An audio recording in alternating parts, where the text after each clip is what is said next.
아멘. 기도하겠습니다. 은혜가 풍성하신 하나님, 1월 첫 주 귀한 주일을 보내는 가운데에 함께 예배하게 하시고 또 하나님 앞에 마음을 모아 정성을 모아 뜻을 모아 기쁨으로 찬양하게 하시니 감사합니다. 이렇게 우리가 예배함으로 또 하나님의 성호를 높임으로 이 한 주 그리고 이 한 해 시작하오니 주님, 우리 2026년을 책임져 주시고 우리에게 예비하신 은혜와 말씀의 풍성함을 더하여 주옵소서. 이 시간 우리 중앙의 모든 가족들과 함께 하나님의 말씀 받고 이 말씀 붙들고 살아가기를 원하오니 우리에게 들을 귀와 볼 눈을 허락하시고 결단할 수 있는 믿음도 허락하여 주옵소서. 예배의 모든 시종을 주님께만 온전히 의탁드리오니 주님 홀로 영광받아 주옵소서. 감사드리고 살아계신 예수님의 이름으로 기도하옵나이다. 아멘. 지난 화요일부터 우리는 계속 산상수훈 말씀 이제 새벽마다 읽고 있습니다. 모든 시작, 심령이 가난한 자, 여기서부터 산상수훈이 시작이 되고 이제 지난 1주차 연말연시 특세 하면서 함께 말씀 나누는 가운데 제가 분명하게 여러분과 함께 나누었던 바는 모든 것은 마음의 문제라고 오늘 본문은 말하고 있습니다. 그렇기 때문에 우리는 항상 심령이 가난해야 됩니다. 심령이 부요하면 열이면 열, 백이면 백, 하나님을 찾지 않습니다. 우리가 심령이 가난해야 그래야지 하나님의 은혜를 바라보게 되고, 심령이 가난해야 하나님의 은혜를 바라보는 가운데에 우리의 이 다른 것들로 계속 채우고자 하는 우리의 이 악한 모습을 바라보면서 애통해할 수가 있습니다. 우리는 홀로 가만히 우두커니 있으면서 심령이 가난할 수 없고 애통할 수 없고 의를 위해서 박해를 받을 수가 없습니다. 하나님 앞에 나아가야 우리의 심령에 체험을 받을 수 있고, 하나님 앞에 나아가야 우리가 얼마나 애통한 존재인지를 가슴을 치고 알 수 있고, 그 믿음 가지고 하나님 앞에 나아가야 그때 비로소 복과 은혜와 위로를 경험할 수가 있습니다. 오늘 본문도 계속 이어지죠. 이어지는 말씀이 21절부터 쭉 이어지는 말씀입니다. 살인, 간음, 십계명의 내용을 가지고 이야기를 하시죠. 그런데 21절부터 26절까지의 말씀, 이 살인에 대한 이야기를 하면서 사람을 죽이고 살리는 문제를 주님께서 말씀하지 않으시고 분노에 대한 이야기를 말씀하십니다. 그러니까 마음의 문제죠. 그러니까 한 사람을 바라보면서 그 마음에 분노하는 마음이 있으면 그것은 이미 그 마음이 그 사람을 살인하는 거다. 그러니까 이 십계명에 있는 그 고대 율법에 있는 그 내용은 겉으로 드러나는 살인만이 살인이고 겉으로 드러나는 간음만이 간음이다고 가르치지만, 주님께서는 이 말씀을 주신 십계명의 말씀을 주신 하나님의 원의를 보다 명확하게 설명해 주시는데 그 모든 것은 마음입니다. 마음. 오늘 본문도 마찬가지죠. 간음에 대한 이야기 나옵니다. 27절 말씀 보십시오. 또 간음하지 말라 하였다는 것을 너희가 들었으나 나는 너희에게 이르노니 음욕을 품고 여자를 보는 자마다 이미 마음에 간음을 한 거라고 이야기를 합니다. 그러니까 겉으로 보기에는 우리는 간음을 하지 않았어요. 마음으로만 간음의 마음을 품고 있으면, 그러니까 한 남성이 한 여성을 보고 음욕을 품고 있어도 간음하는 그 몸이 가지 않으면 겉으로 드러나는 간음은 없는 겁니다. 한 여성이 한 남성을 바라보며 음욕을 품는 것도 마찬가지입니다. 겉으로 드러나는 그런 이 행위가 없다면 이것은 간음죄로 성립하지 않죠. 그게 지금까지의 내용이었습니다. 하지만 주님께서는 여기에서 한 걸음 더 나아가게 하는 거죠. 분명한 것 하나가 있습니다. 살인, 그 마음에 분노함이 있어도 그 사람 이미 살인하는 것. 그 마음에 음욕을 품고 남성이 여성을 보거나 여성이 남성을 보거나, 아니면 더 최악이라면 남성이 남성을 보거나 여성이 여성을 보아도 이것은 이미 간음하는 거다고 오늘 본문은 명확하게 나와 있습니다. 주님께서 눈에 대해서 복을 주신 내용이 있어요. 그러니까 그 주님을 바라보는 그 사람들의 시선을 바라보면서 주님 주셨던 말씀 중에 하나가 그 눈은 온전한 걸 봄으로 복이 있다고 이야기를 하시고 그 귀는 온전한 걸 들음으로 복이 있다고 이야기를 합니다. 똑같은 눈인데요. 똑같은 눈인데 오늘 본문은 주님께서 눈을 빼어보라고 이야기를 하고 어떤 본문에서는 그 눈이 복된 눈이라고 이야기를 합니다. 기준은 갈라지는 기준은 하나입니다. 이 눈, 하나님께서 허락하신 이 눈을 가지고 무엇을 보느냐예요. 우리가 눈을 열어서 하나님의 영광과 임재를 간절히 보기 원하는 이 믿음을 가지고 살아가면 그 눈은 복된 눈입니다. 반대로 이야기해 볼까요? 그 눈이 복되다는 것은 어디까지 이어지는 겁니까? 우리의 삶도 복된 삶으로 이어지는 거예요. 우리 눈이 무엇을 보느냐? 우리의 몸이 반드시 따라가게 되어 있습니다. 우리의 눈이 어디로 가는지 아십니까? 우리의 마음이 가는 곳이기 때문입니다. 자, 우리의 마음이 어딜 갑니다. 우리의 마음이 어딜 가면 자연스럽게 그 마음의 시선을 따라 우리의 눈도 자연스럽게 따라갑니다. 그리고 우리의 마음과 우리의 눈이 그 시선을 향해 따라가죠. 그러면 우리의 몸은 자연스럽게 따라갑니다.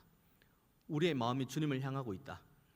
우리의 마음이 하나님의 영광을 보기 원한다. 그 마음이 있습니다. 그러면 우리의 눈은 자연스럽게 하나님의 임재와 영광을 바라볼 수 있는 말씀 읽는 자리, 예배하는 자리, 기도하는 자리, 경건생활하는 자리로 나아갑니다. 우리의 마음이 그러면 우리의 눈이 그렇고 그럼 우리의 삶이 그렇게 나아가게 돼 있습니다. 그런 우리들을 바라보며 주님께서 그 눈이 복이 있다, 그 마음이 복이 있다, 그 삶이 복이 있다고 하시는 겁니다. 반면에 우리의 마음이 죄로 가득 차 있고 우리의 마음이 부패로 가득 오염되어 있으면 그 죄와 오염이 가는 대로 우리의 눈이 갈 수밖에 없어요. 이거는 부인할 수 없어요. 우리의 마음이 있는 곳에 우리의 몸이 있게 되어 있습니다.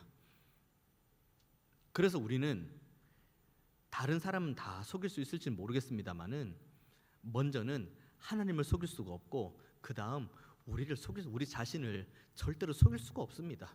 내가 지금 서 있는 곳이 내 마음의 열매인데요. 내가 지금 서 있는 곳이 내 눈의 열매입니다. 내가 지금 말하고 행동하는 모든 것들이 지금 내 마음과 눈의 열매예요.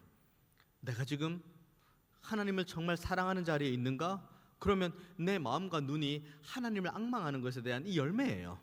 내가 지금 여전히 죄악 가운데 있는가? 내가 하나님을 부인하고 내가 하나님을 원망하고 이웃을 정죄하고 이웃을 사랑하지 못하고 하나님께 받아 누린 은혜와 사랑을 아름답게 이웃 가운데 흘려보내지 못하는 그 죄악 가운데 있는가?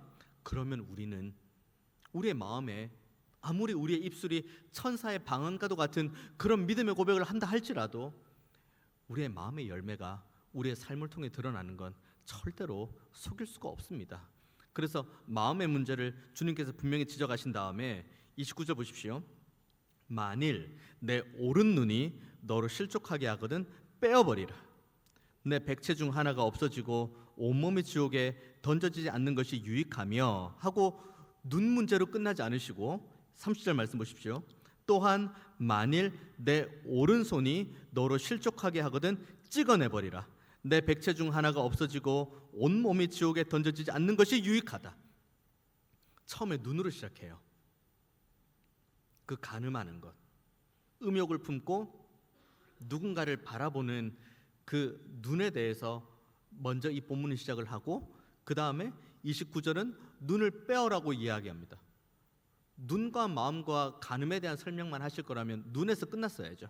그런데 주님께서는 한 걸음 더 나가셔서 손까지 30절 말씀, 만일 내 오른손이 너로 실족하게 하거든입니다. 그러면 결국 이 본문은 비단 살인, 간음, 분노, 음욕 이 몇 가지 항목만을 말하는 것이 아니라 죄로 인해서 이 벌어질 수 있는 우리의 삶 전체를 두고 말하는 거예요. 죄가 우리의 삶을 옥죄이고 그래서 우리가 한 걸음도 나아가지 못하게 막는 요소가 있다면 그걸 단호하게 끊어버리라는 거예요. 그렇다고 실제로 정말 주님께서 우리의 눈을 뽑아버리라고 말씀하시는 걸까요? 우리의 오른팔을 잘라버리라고 말씀하시는 걸까요? 실제로 기독교 그 초기 역사에 보면은 이걸 진짜 문자적으로 적용하시는 분들이 계시긴 합니다. 아무리 고행을 하고 수행을 해도 이 음욕의 마음이 떠나가지 않는 거예요. 그래서 실제로 눈을 뽑아버렸습니다. 한 수도사가. 그리고 아무리 고행을 하고 고행을 해도 이 죄된 삶이 여전히 변화되지 않는 거예요. 그래서 팔을 잘라버리고 다리를 잘라버리는 거예요.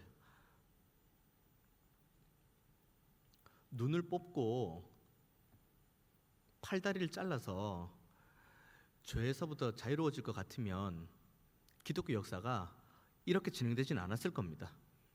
기독교 초기에 눈알을 뽑아버리고 팔다리를 잘라버린 그 수도사들의 그 열정이 정말 그 한 사람을 구원의 길로 인도하고 그 한 사람을 온전하게 세울 수 있는 방향으로 갈 수 있다면 기독교 역사가 여기까지 오지도 않았어요.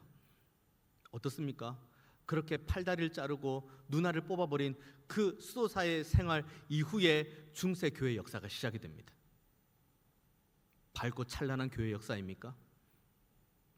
캄캄하고 어두운 흑암과도 같은 중세의 역사가 시작되는 거죠. 그래서 실제로 그 니케아 종교 회의 때 더 이상 이 본문 말씀을 가지고 그대로 문자적으로 적용하지 말라고 공의회 때 결의를 한 내용도 있습니다. 실제로 눈알을 뽑지 마라. 실제로 팔다리를 자르지 마라. 무엇을 의미하는 겁니까? 마음의 문제예요. 이 마음의 문제. 근데 이 마음의 문제를 다루는데 계속 이어지는 내용이 33절 말씀이에요. 맹세하지 말라고 이야기하죠. 그 다음 뭐라고 이야기합니까? 땅으로도 하지 말고 하늘로도 하지 말고 내 머리로도 하지 말고 모든 것들로도 하지 말아요. 왜 그렇습니까?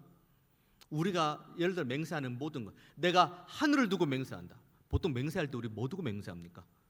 남의 거 두고 맹세합니까?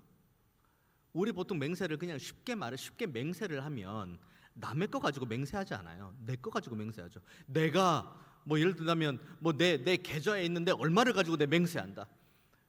내 팔다리를 걸고 맹세한다. 내 걸 가지고 맹세하거든요. 근데 오늘 본문에 맹세하지 말라고 이야기하죠. 왠지 아십니까? 하늘로도 말라, 땅으로도 말라, 내 머리로도 하지 말라, 뭐로도 하지 말라. 왜 그렇습니까? 모든 것들은 다 너의 것이 아니니까요. 내가 내 힘을 가지고 내가 하늘로도 맹세한다. 저 하늘 내 거 아닌데요. 내가 땅으로도 맹세한다. 내 거 아닌데요. 내 머리털을 가지고 맹세한다. 내 머리털 내 거 아닌데요. 모든 것은 다 하나님의 것이거든요. 이것이 오늘 본문과 이어지는 내용이에요. 모든 것, 우리의 이 불편한 마음, 여전히 변화되지 않는 이 마음조차도 하나님께서 알고 계시는 것이고, 그러면 이 마음을 다시 한번 온전하게 해결해 가시는 분은 하나님밖에 없다는 것을 오늘 본문이 우리에게 말씀해주고 있는 거죠. 그러면 여기서 우리는 질문 하나 합니다. 그러면 난 아무것도 안 해도 되겠네. 이 종교회의를 통해서 눈알도 뽑지 마라 그래, 팔다리도 끊지 마라 그래, 그리고 마음이 뭐 하늘로도 땅으로도 맹세하지 마라 그래. 왜? 다 하나님의 것이니까. 이 마음도 하나님의 것이니까. 그러면 하나님께서 다 해주시겠네. 그럼 나는 아무것도 안 하면 되겠네 라고 결론이 이어진다면 우리는 이 본문을 잘못 이해해도 한참 잘못 이해하고 있는 겁니다. 다시 돌아와서 모든 것이 하나님의 것입니다. 하늘도 하나님의 것, 땅도 하나님의 것. 다시 말하면 우리가 걸어가는 일상의 모든 것이 하나님의 것입니다. 그리고 머리털로도 뭐로도 하지 마라, 잘라내지 말라, 끊어내지 마라. 왜요? 이 모든 것은 다 하나님의 것이니까요. 그러면 저와 여러분은 하나님의 것입니다. 저와 여러분은 하나님의 소유입니다. 이런 거룩한 하나님의 소유인 우리들이 계속 죄를 짓는 것 마땅합니까? 계속 범죄하는 것 마땅합니까? 하나님의 것이라면서요. 나는 하나님의 것이라면서요. 아주 쉽게 한번 아주 극단적인 예를 한번 들어볼게요. 하나님께서 우리를 이렇게 들어 사용하시면서 자, 이게 내 거야 라고 하면서 우리 한 명 한 명을 하나님께서 이렇게 내세우셨는데, 그렇게 내세운 하나님께서 내 거야 라고 하는 이 내 거가 죄로 오염되어 있고 물들어 있고 거룩과 성결과는 거리가 멀고, 그리고 어떠한 거룩과 성결을 향한 몸부림도 없고 하나님의 마음을 무너지게 하는 거예요. 우리는 이 본문의 정체성, 우리는 하나님의 것이라는, 우리의 머리부터 발끝까지 우리가 걸어가는 모든 일상 전부가 다 하나님의 것이라는 이 믿음의 고백을 먼저 해야 되고, 그 다음 고백, 그렇다면 우리는 단호히 거룩하고 성결하고 신실하고 진실한 삶을 살아가야 되는 것이 마땅합니다. 이건 선택의 문제가 아니에요. 오늘은 좀 피곤하니까 내일 경건 생활을 할까? 이번 주는 조금 피곤하니까 한 주만 딱 쉬었다가 내 다음 주부터 몰아서 성경을 한번 읽어볼까? 내가 올해는 아직까지 마음이 준비가 되어 있지 않으니 올해는 이렇게 살고, 내년부터는 내가 더 많이 사랑하고, 내년부터는 내가 더 많이 섬기고, 내년부터는 내가 더 헌신하고 수고하고 땀 흘리며 정말 애통해야 하는 자리로 나아가야지. 선택의 문제가 아니에요. 내일로 미룰 문제도 아닙니다. 오늘의 문제예요. 오늘의 문제. 제가 오전에 첫째는 경건생활, 우리가 존귀한 계획 이야기할 때 첫째는 경건생활, 그리고 둘째는 이웃을 사랑하고 섬기는 것에 대한 이야기를 나눴습니다. 그러면서 제가 경건생활 이야기할 때 스마트폰 이야기 나누었죠. 5시간 동안 스마트폰 하는 그 5시간을 성경 읽는 걸로만 대체를 해도 우리는 1년 동안 성경을 12독에서 18독으로 할 수 있다고 이야기를 나눴습니다. 이건 오전에 나눴던 이야기. 그러면 또 다른 관점으로 접근해 볼까요? 우리가 바라보고 우리가 손에 쥐고 있는 스마트폰, 5시간을 쓴다고 이야기했습니다. 그러면 그 다음 질문, 5시간 동안 뭐 했습니까? 그러니까 절대 시간량 말고 이제 그 시간 동안 뭘 쓰는지를 생각해 보십시오. 전화통화, 목사님 당연히 핸드폰이니까 전화통화하죠. 그러면 전화통화 누구랑 합니까? 그리고 전화통화의 내용은 무엇입니까? 하나님의 사랑과 은혜를 전하는 통화입니까? 누구를 위로하고 누구를 섬기는 전화통화입니까? 누구를 세우면서 하나님께서 여전히 우리와 함께 하신다는 믿음의 격려를 하는 통화입니까? 아니면은 아무개를 헐뜯고 아무개를 뒷담화하고 아무개를 뒤에서 욕을 하는 그 내용으로 전했습니까? 목사님 당연히 핸드폰 가지고 문자 보내고 카톡도 하죠. 그러면 오가는 텍스트의 내용은 무엇입니까? 누군가를 섬기고 누군가를 세우고 누군가를 살리는 그런 내용의 텍스트가 오갑니까? 아니면 누가 이랬대, 누가 저랬대, 누가 어쨌대, 저쨌대 라는 그런 텍스트가 계속 오갑니까? 우리가 서로 오가면서 서로 나누는 그런 사진과 영상은 어떻습니까? 좋은 내용 나눠집니까? 아니면은 정말 이 눈을 가리고 귀를 막아야 될 그런 사진과 영상들이 있습니까? 저는 우리의 다음 세대가 정말 걱정이 됩니다. 스마트폰을 조금만 이렇게 몇 번만 이렇게 해도 유해한 것 너무 쉽게 접근할 수 있거든요. 진짜 이전하고는 확연히 다를 정도의 많은 정보들, 유해한 정보들, 음란하고 해악을 끼치며 반기독교적인 문화 얼마나 많이 있는지 아십니까? 그런데 그게 처음에는 그냥 뭐 거부가 돼요. 뭐 이런 내용이 다 있나 싶다가도 그러다가 어느 순간 거기에 익숙해져 있어요. 그리고 그 다음 이 죄악되고 패역한 사람의 특징이 뭔지 아십니까? 강도를 점점 올려가요. 마치 소문이 처음에 이 나중되는 소문과 처음 시작의 소문을 딱 갖다 대보면 완전 다른 내용일걸요. 그리고 첫 소문도 원래 팩트하고는 다를걸요. 온데간도 없이 사라져요. 점점 이제 눈덩이가 굴러가듯 거대하게 굴러가는 거죠. 우리가 해악된 문화에 익숙해지고 적응되는 것도 똑같아요. 처음에는 눈살을 찌푸리고 아니야 라고 하지만 어느새 적응되고 그러다가 조금 더 좀 더 자극적인 것 없나? 좀 더 퇴폐적인 것 없나? 좀 더 음란한 것 없나? 조금 더 문제되는 것 없나? 계속 접근할 수 있는 게 지금 여기 안에 있어요. 그 가운데에 우리는 오늘 본문에 말하는 내 오른 눈이 너를 실족하게 하거든 빼어내버리고 만일 내 오른손이 너를 실족하게 하거든 찍어내버리는 이런 단호한 믿음의 결단이 있어야 됩니다. 눈을 뽑아버릴 정도의 믿음의 결단, 손을 잘라버릴 정도의 믿음의 결단, 이 정도 결단이 없고서는 우리는 하나님의 것이라고 불림받을 만한 거룩과 성결의 삶을 결단코 유지할 수 없을 겁니다. 끊임없이 결단하고 또 결단해야 돼요. 끊어낼 거 또 끊어내야 돼요. 아휴, 목사님 그렇게 살다 사람들에게 바보 소리 듣습니다. 차라리 바보 소리 듣고 천국 가는 게 낫습니다.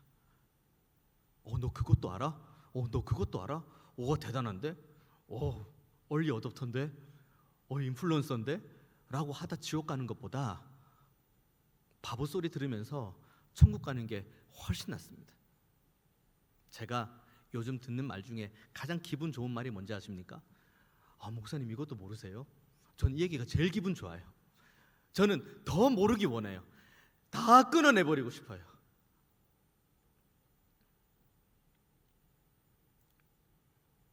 무슨 예전에 뭐 그런 설교, 누구 설교인지 기억도 안 납니다만은 그런 말씀 들었던 것 같아요.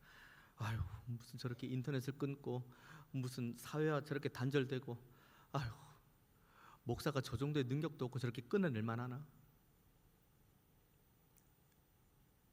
우리 다 마찬가지예요. 이겨낼 수 있을 것 같으시죠? 그 죄악의 한복판에서 이겨낼 수 있을 것 같으시죠? 우리는 그렇게 강한 존재가 되지 못합니다. 그렇게 강한 존재라면 오늘 본문에 주님께 빨간색 글자잖아요. 주님께서 이렇게 강력하게 말씀하실 이유가 없어요. 누나를 뽑아버려요. 어떻게 이렇게 사랑의 주님께서 누나를 뽑아버려요? 사랑의 주님께서 내 오른팔을 잘라버리래요. 이 정도로 심각하다는 걸 우리는 인식해야 돼요. 2026년 살아가는 모든 여정, 이제 송구영신 예배 드렸죠? 1월 첫 주일 예배 드렸죠? 이제 내일부터 진짜 힘차게 살아갑니다. 우리 앞에 펼쳐지게 된 여러 문화적인 상황, 우리의 구조, 우리가 앞으로 걸어가야 될 길은 결코 녹록지 않습니다. 결코 형통함이 없고 결코 시온의 도로가 아닙니다. 하지만 그 가운데 믿음을 지키기 위한 우리의 결단은 분명해야 됩니다. 오른팔을 끊어낼 정도의 그 믿음의 결단. 내가 지금 계속해서 스마트폰을 보고 있어요. 계속해서. 그럼 이걸 끊어낼 정도, 차라리 오른팔을 잘라버릴 정도의 이 스마트폰을 내려놓는 연습을 해야 돼요. 우리의 눈이 지금 뭘 보고 있는가? 우리의 귀가 지금 뭘 듣고 있는가? 지금 우리의 마음이 어디를 향하고 있는가? 스스로를 정직하게 살펴보아야 돼요. 그리고 우리의 발걸음이 수많은 사람들이 우르르 가는 그 멸망의 길에 있다면 아무도 찾지 않는, 별로 몇 명 있지도 않는, 하지만 힘들고 어렵게 걸어가는 것처럼 보이는 그 좁은 길, 협착한 문, 그 협착한 길이 있는 그곳으로 우리는 속히 발걸음을 옮겨야 돼요. 그리고 거기를 한 걸음 걷고 또 걸어야 돼요. 어느 정도의 결단으로요? 오른 눈을 뽑아버릴 결단으로요. 오른팔을 잘라버릴 결단으로요. 그 결단 아니면은 우리는 살아갈 수가 없습니다. 바라기는 진짜 시작이거든요. 진짜 시작입니다. 스타트. 진짜 시작이에요. 방금 발음 괜찮았나요? 그 나름 해외에서 1년 동안 영어 공부하고 온 사람입니다. 이제 시작이에요. 이제 시작인데 단호함이 저와 여러분에게 있게 되기를 원합니다. 아닌 건 아닌 거예요. 죄는 끊어야 돼요. 우리가 마땅히 보아야 될 것은 하나님 한 분밖에 없습니다. 이 은혜를 따라서 우리가 신실하고 진실하게 걸어갈 때 하나님께서 우리를 보고 너는 내 것이야 라고 말씀하신 하나님께서 우리의 삶을 온전하게 책임져 주실 줄로 믿습니다.